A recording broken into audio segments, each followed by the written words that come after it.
Hermanos queridos, la lección para esta semana considera el capítulo 24 del libro de Hechos. Realmente un fanal de luz aquí, una historia muy triste la del gobernador Félix, de igual manera una historia supremamente, diría yo, deplorable, como la de este orador, dice aquí orador, pero no es una oratoria como la de Jesús ni la de Pablo, ¿no? Sino un hombre dado al fraseo, hermanos, lleno de lisonjas, a quien consiguió el sumo sacerdote Ananías, conocedor de las leyes, era como un jurista, ¿no? En las cuestiones jurídicas tenía conocimiento y con su oratoria quiso venir entonces, utilizando la lisonja, repito, a tratar de convencer a Félix el gobernador contra el apóstol Pablo, para que éste fuese entonces llevado a juicio. Vamos a considerar algunos detalles a partir de este capítulo maravilloso, pero vamos a detenernos un instante a orar, apreciados hermanos.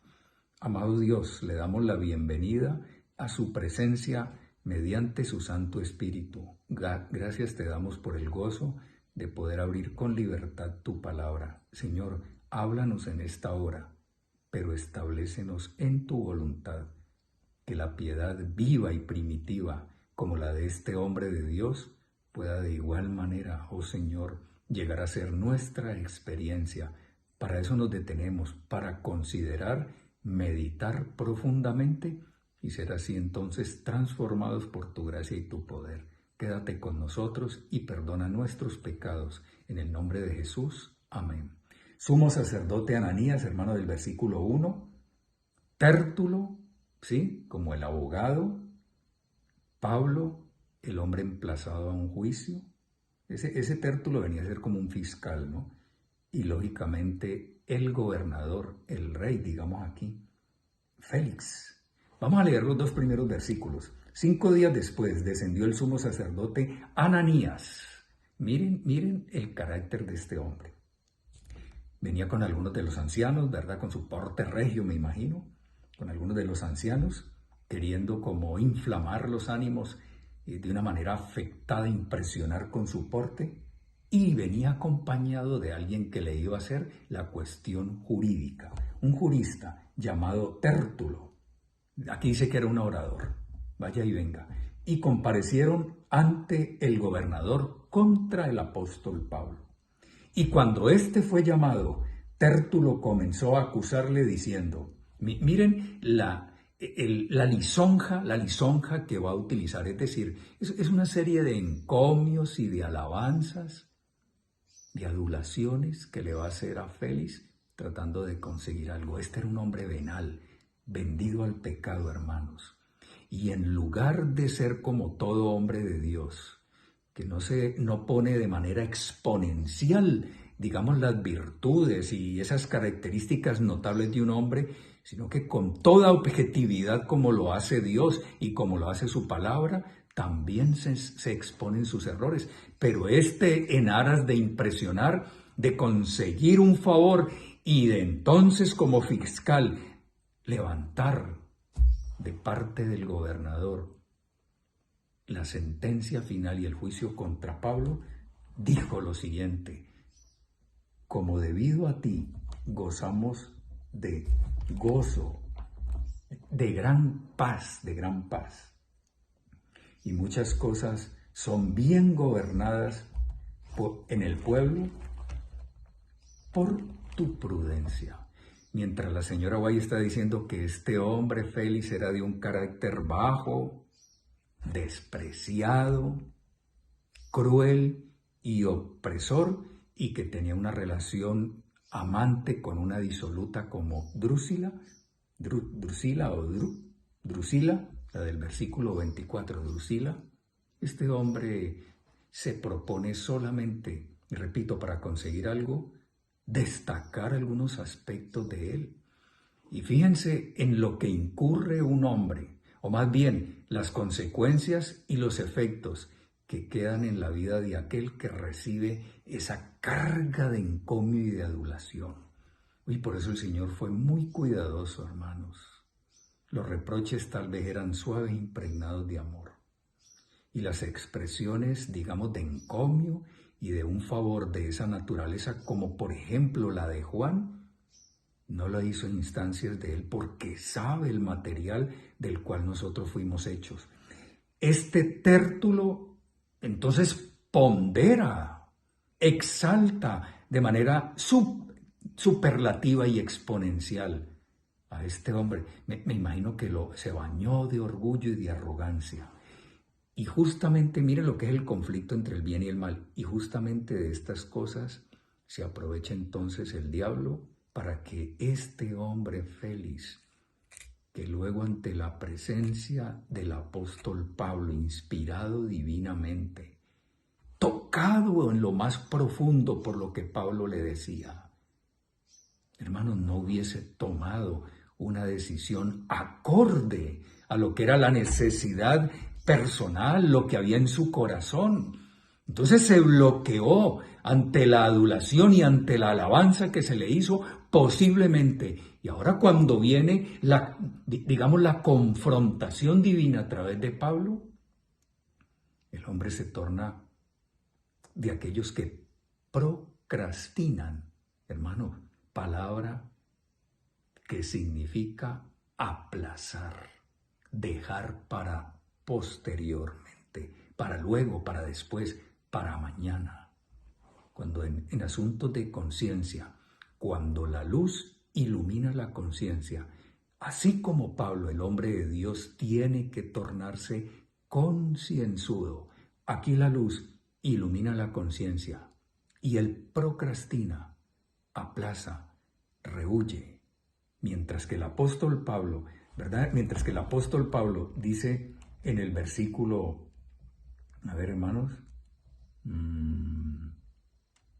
en el versículo 16 dice, por esto procuro tener siempre una conciencia sin ofensa ante Dios y ante los hombres. Cuando él hace su defensa de una manera mesurada, ¿sabe qué parecía el apóstol Pablo? Hermanos queridos, voy a utilizar aquí una cosa técnica, ¿no? El apóstol Pablo y los hombres de Dios son gobernados por una serie de son manejados, digamos así, controlados su sistema nervioso por una serie de neurotransmisores que le dan al temperamento una serenidad, un autocontrol, ¿verdad? Lo ponen como pletórico. El hombre que tiene un adecuado estilo de vida, el hombre que ora, el hombre que se encomienda y confía en Dios, el hombre que es templado, hermano, ceñido a la palabra, ¿verdad? Que actúa por conciencia, por fe y no por lógica. Ese hombre siempre procura tener su conciencia libre de culpa ante Dios, número uno, y número dos. Si frente a este tipo de emplazamientos tiene que hablar la mesura, el autocontrol, y una sola cosa lo baña, lo rodea, el manto blanco de la justicia. Y el hombre que hace y obra justicia, que está vestido con la justicia de Cristo, es un hombre que siempre, hermanos, se esfuerza por tener relaciones adecuadas con lo demás.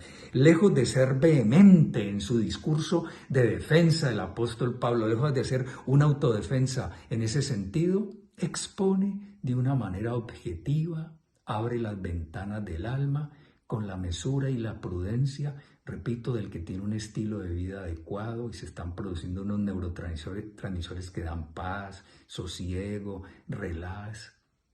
Tiene fe, tiene confianza, tiene calma en Dios. Lo toma el Espíritu.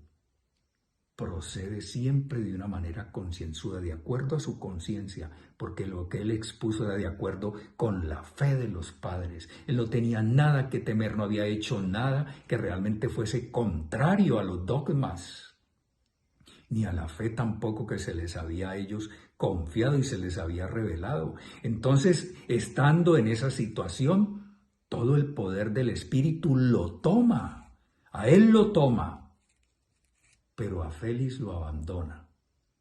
Y esto nos enseña a nosotros el peligro de procrastinar, dejar para mañana, aplazar para mañana.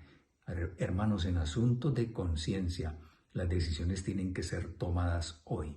Y si nos dejamos establecer, una vez viene la luz a nuestra conciencia, en una experiencia concienzuda de acuerdo con la misma, el Espíritu nos va a llenar Y tal como lo hemos estudiado en la lección, seremos de esos hombres representados según la declaración de Elena White cuando dicen vendrán siervos de Dios con el rostro radiante y resplandeciente de santa consagración. Esos serán los hombres de la hora final a quienes Dios va a utilizar. Vamos a recapitular todo esto, si recojamos las ideas. Esa adulación excesiva, ese encomio, esa lisonja, hace que Félix, de alguna manera, ¿sí?, se rodee de una cierta arrogancia y se crea el superhombre. Ahora cuando viene la confrontación del hombre de Dios, el apóstol Pablo, entonces vamos a leer lo que pasó, vamos a tratar de recordar.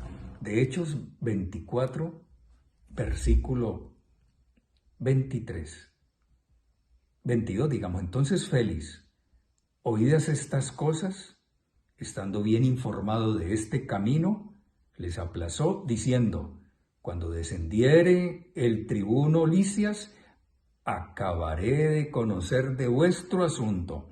Y mandó al centurión que se custodiase a Pablo, pero que se le concediese alguna libertad y que no impidiese ninguno de los suyos servirle o venir a él. Lo trató de una manera considerada. No encontró en él nada reprochable. Algunos días después, miren el giro de la providencia, cómo se va a mover aquí. Algunos días después, viniendo Félix con Drusila, su mujer, repito, una amante disoluta, una relación disoluta ahí, hermanos. Ella era judía. Entonces llamó a Pablo y le oyó acerca de la fe en Jesús. Pablo testificaba cada que la ocasión lo demandaba, que prediques a tiempo y fuera de tiempo. Le era impuesta una sola cosa, le era impuesta una necesidad al apóstol. Y desde aquel, ¿verdad?, suceso allá en Atenas, cuando poco resultado, entonces el objeto de su meditación, más bien de su predicación, era Cristo y Cristo y Cristo. Miren ustedes los benditos resultados. Así que cuando Félix y Drusila, su amante, llaman a Pablo, este les habló de la fe en Jesucristo, pero ¿de qué otra cosa puede hablar un hombre piadoso? Un hombre que tiene la mente, hermano, la ciudadela del alma, bajo el control de la palabra, no bajo el control de la ortodoxia, ni solamente de lo ritual, bajo el control de la palabra y totalmente poseído por el Espíritu. Y lo tomó el Espíritu. Era quizá la última oportunidad para Félix. Había que sacarlo de los zancos del orgullo a los cuales lo había elevado Tértulo. Y entonces Pablo viene, hermanos, y lo confronta, dice el versículo 25, pero al disertar Pablo acerca de la justicia, el hombre estaba en una relación ilícita y había cometido una serie de cosas, pero la señora White dice que él era cruel, despreciable, opresor, de todo era ese hombre. Entonces lo primero que él le resalta es la justicia, tu relación con tu prójimo. Luego le habla del dominio propio, es decir, que tienes control, controlas tus inclinaciones y tus pasiones y finalmente tendrás que comparecer ante el juicio de Dios. ¿Quién no tiembla ante eso? Díganme, ¿quién no, hermanos? Qué abarcante, qué profundo, qué incisivo fue el mensaje del apóstol. Era la última oportunidad para este hombre y el Espíritu lo movió y le puso estas palabras que quemaban realmente no solo en los labios del apóstol, sino en el corazón y en la conciencia de este hombre. La Escritura dice, así, hermanos, tajante, Félix se espantó y le dijo, procrastinó, ahora vete, pero cuando tenga oportunidad te llamaré. Esperaba también con esto que Pablo le diera dinero para que le soltase, por lo cual muchas veces le hacía venir y hablaba con él. Su interés fue otro, adormeció su conciencia. Pero en el pecado, hermanos, en el pecado no se endurece el corazón En la práctica del pecado no nos alejamos cada día más y más del aborrecimiento que debemos sentir a él. Y mientras se practica el pecado, pues la justicia seguirá tropezando en nuestra propia experiencia. En la plaza pública la abatiremos.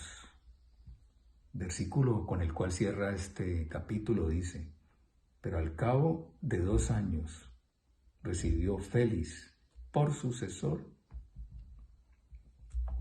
¿verdad, hermanos?, a Festo.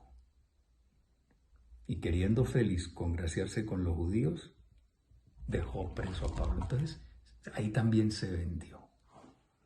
Oye, hermanos, el peligro de aplazar. Yo les diría que en este tiempo solemne, en este tiempo de decisiones, en este tiempo verdaderamente desenlazante, dramático de por sí,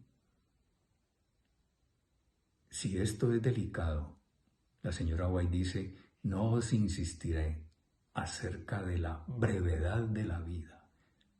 No solamente es el tiempo que nos exige una decisión ahora, ponernos al día con el Señor ahora. Podemos ser llamados, ¿verdad?, al tribunal hoy. No es solamente eso, es que nuestra vida puede expirar y habrá quedado para siempre escrita nuestra página y sellado nuestro destino. Por eso la pluma inspirada dice: los hijos de Dios estaban sellando su destino, pero también dice: estos momentos que de tan poca trascendencia nos parecen, están cargados con intereses eternos, están decidiendo el destino de las almas. ¿Lo entendía Pablo? Sí, hermanos, cada día muero. Una confrontación con él mismo. Por eso cuando presentó la tesis del dominio propio, eso tenía una fuerza, porque partía de la expresión de aquel hombre que decía: sí, ciertamente con Cristo estoy cada día crucificado, hermanos. Cada día con Cristo estoy crucificado y ya no vivo yo. Y aquel que dijo: cada día muero. Y aquel que dijo: lejos esté de mí gloriarme, sino en la cruz del Señor. Salía con la fuerza de la vivencia. Para Pablo la religión no era un sistema filosófico, era un estilo de vida, era una forma de vivir. Y como había que jugársela por entero, y el cielo estaba actuando, vino la confrontación, reitero, a la conciencia de Félix, y le rehuyó. De esta triste historia tenemos que aprender mucho y copiar. Hermanos, el capítulo 24 presenta de un lado un sumo sacerdote pomposo, lleno de orgullo y de arrogancia, ortodoxo de por sí. Un orador, como dice aquí un jurista, elocuente tal vez, llamado Tértulo, que quiso impresionar a Félix con su adulación y su lisonja. Y por contrapartida, encontramos al apóstol Pablo, hombre de Dios, pero en medio de todo esto, un ser que fue como una marioneta. Félix se movió de un bando a otro. Finalmente selló su destino con una pobre decisión. Yo quisiera en los minutos restantes leer lo siguiente. Escuchen aquí.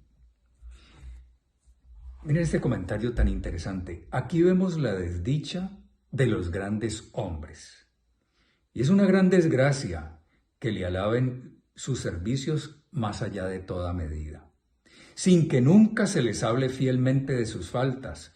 Por eso se endurecen y animan en el mal, como le sucedió a Félix. A los profetas de Dios se les acusó de ser los perturbadores de la tierra, a nuestro Señor Jesucristo de pervertir a la nación. Las mismas acusaciones fueron formuladas contra Pablo. Las malas pasiones egoístas de los hombres les impele delante, y las gracias y el poder del habla han sido frecuentemente usados para dirigir mal y prejuiciar a los hombres contra la verdad. Cuán diferentes serán los caracteres de Félix y de Pablo en el día del juicio. ¿De acuerdo?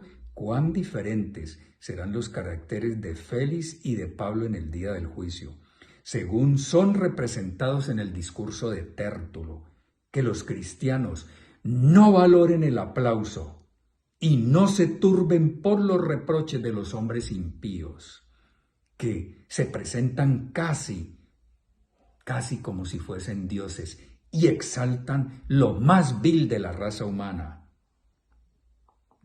Y también señalan como pestes y promotores de sedición a aquellos que son la excelencia de la tierra. Esto se va a mover igual. Repito esta última parte. ¿Cuán diferentes serán los caracteres de Félix y de Pablo en el día del juicio, según son representados en el discurso de Tértulo? Que los cristianos no valoren el aplauso y ni se turben por los reproches de los hombres impíos, que presentan casi como a dioses a los más viles de la raza humana, y como pestes y promotores de sedición a los excelentes de la tierra. Quiero leerles uno más, ¿está bien? Con respecto a la respuesta de... Perdón.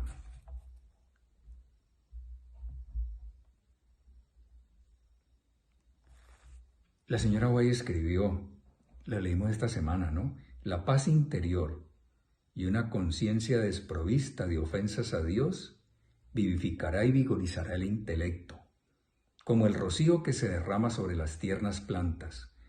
La voluntad está entonces correctamente dirigida y controlada, y aunque es más decidida, estará libre de perversidad. Las meditaciones serán placenteras porque están santificadas. Es un hombre concienzudo, ¿no? La serenidad mental que usted puede poseer será una bendición para todos los que se relacionan con usted. Esta paz y esta calma llegarán a ser naturales con el tiempo y reflejarán sus preciosos rayos sobre todos los que le rodean, para volver de nuevo a reflejarse sobre usted. Es un circuito de beneficencia, ¿verdad? Eso, ondas de flujo y reflujo. El bien que hacemos regresa, pero el mal que hacemos regresa, y el pecado que cometemos nos alcanza, hermanos. Por eso Pablo quería y le apostaba a la paz interior y a una conciencia desprovista de ofensas a Dios. Y nosotros, en un tiempo de derramamiento de la lluvia tardía, nosotros, mientras más guste de esta paz celestial y de esta serenidad de la mente, más aumentarán. Es un placer animado y viviente que no sume todas las energías morales en un estupor, sino que, dice, es un placer, repito, es un placer animado y viviente que no sume todas las energías morales como en un estupor, sino que las despierta para llevar a cabo una actividad mayor. La paz perfecta es un atributo del cielo que los ángeles poseen. Quiera Dios ayudarnos a poseer esa paz. Este era realmente el ingrediente, hermanos, el capital en la vida del apóstol Pablo. Definitivamente este era.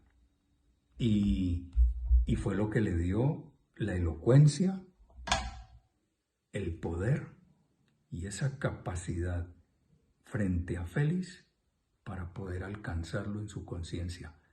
Pablo con su discurso, mejor dicho, la palabra sella este destino, pero el hombre de Dios queda libre. Esa sangre no va a caer sobre él. En el tiempo del fin, los hombres poseídos por el mismo Espíritu no estimarán preciosa su vida, porque solamente una sola cosa bulle en su interior: la predicación del mensaje, la exaltación de la justicia de Cristo. Viendo al Señor, sus intereses personales murieron. La señora White dice, el amor y el interés propio deben perecer. Cuando vemos a Cristo, el varón de dolores, aquel que fue estimado como raíz de tierra seca, pero cuando lo consideramos, según nuestra experiencia, como aquel que da vida a los muertos y llama a las cosas que no son como si fuesen, otros intereses surgen. Y no importa lo que acaezca a nuestra vida, y el Señor será nuestra defensa. Acalla al sacerdote, acalla al jurista, atrae al gobernador. Y este hombre, Pablo, el centro de atención, pero no para granjearse la gloria, ni para recibir lisonjas, sino para exaltar la justicia y la cruz de Cristo, lo que le estaba haciendo el evento y estaba haciendo el poder de su vida, un evangelio encarnado en él.